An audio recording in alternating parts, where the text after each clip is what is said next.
On September 1, 2026, the sovereign exception ends. Lord Parker of Minsmere is overseeing the Transparency Charter, a document that dismantles 10 centuries of financial privacy. This record tracks the dismantling of that secrecy.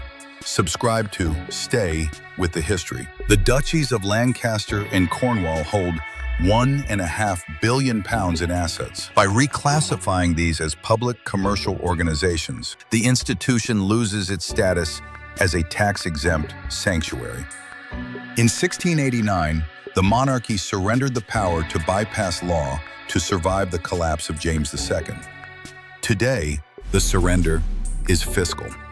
On June 15, 2026, the palace yields the sovereign grant immunity. This cancels the 1993 agreement that protected the monarch's personal wealth from the state. For Princesses Beatrice and Eugenie, the policy creates a public ledger of their professional lives.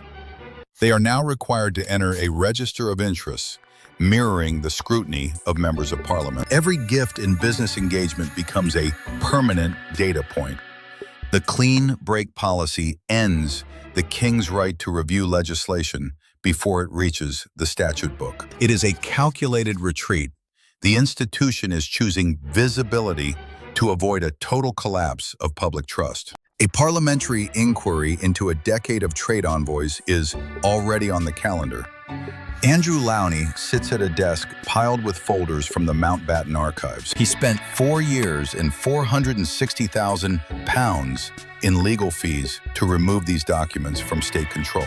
His focus is now on the 1910 High Court precedent that allows royal wills to be sealed for a century. On his desk is a list of 33 names, royals whose private wealth has remained hidden from the public since the reign of Edward VII. In 1689, the Bill of Rights ended the monarch's power to bypass the law. Today, the legal barrier around the family's private records is being dismantled. The boxes at Windsor are being reclassified.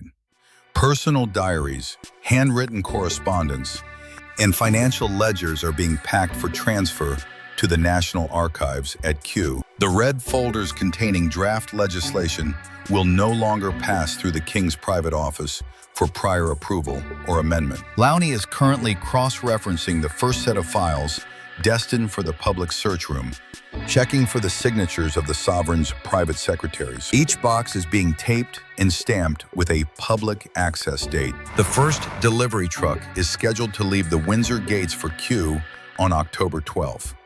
Prince William's signature on the reform mandate functions as a surgical strike. By endorsing these terms, he decouples his future reign from a decades-old. The York family's private life becomes the price for the crown's survival. For Princesses Beatrice and Eugenie, the shift is practical. Their corporate positions at Affinity and consultancy contracts are now entries in a public register of interests. Every engagement is a data point subject to the same audit as a member of Parliament's ledger. The era of grace and favor is replaced by monthly market rate invoices for royal apartments. The investigation into £400,000 annual travel expenses moves into the hearing rooms this autumn. Former foreign secretaries and ambassadors to Central Asian republics are being prepared for testimony under oath. They will be asked to define the exact line where official trade missions became private business ventures. The digital registry for royal gifts is now functional, ending the tradition of personal possession for items received on state business. By May 2026, the first readings of the new legislation approach in Parliament.